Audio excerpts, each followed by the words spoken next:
السلام عليكم ورحمة الله وبركاته، ازيكم عاملين ايه؟ يا رب تكونوا بخير. النهارده هنعمل وصفة سهلة وسريعة والطعم تحفة.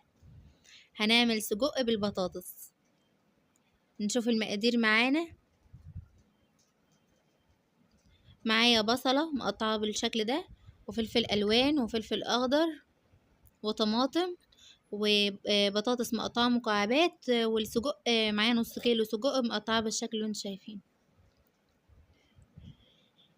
هنا معايا طاسة كده احطها على النار، احط معلقة زيت وما تكتريش في الزيت عشان خاطر طبيعي السجق بينزل دهون كتير.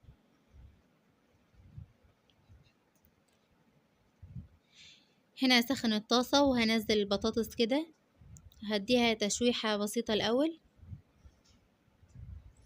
التشويحة دي بتدي طعم جميل وبتعمل تيست كويس يعني في طعم السجق.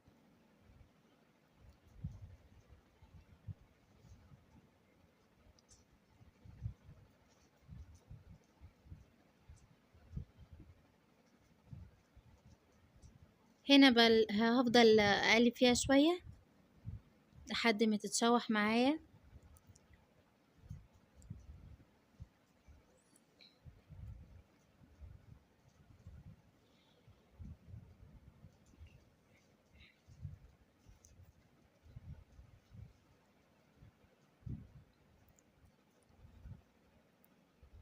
هنا البطاطس زي ما انتم شايفين كده خدت لون، ويعني خدت نص تحميرة كده.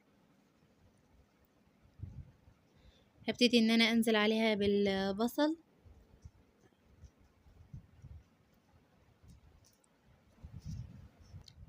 هنا ضفت البصل بالشكل ده وهديله تقليبة مع البطاطس.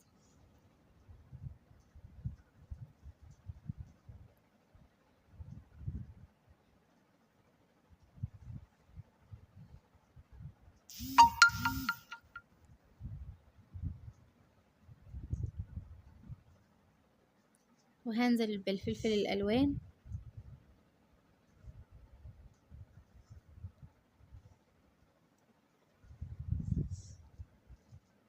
هقلبهم كده مع بعض. ما شاء الله الالوان تحفة، تفتح النفس على الاكل. وبعدين بعد ما اديتهم تشويحة كده هنزل بالسجق اللي معايا وهديهم تقليبة.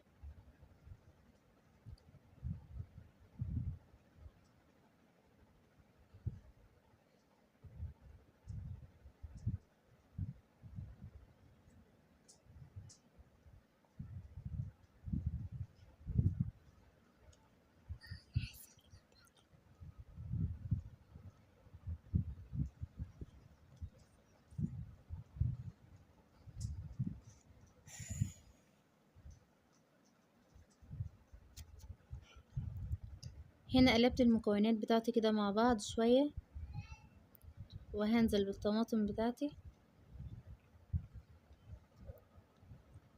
هقلبهم مع بعض كمان تقليبة كده، وهسيبهم على النار لحد ما يتسبكوا مع بعض.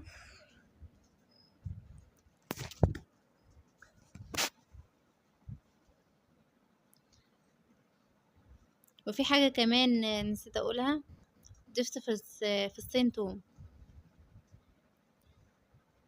بيدوا طعم حلو، بيدوا ريحة حلوة للسجق.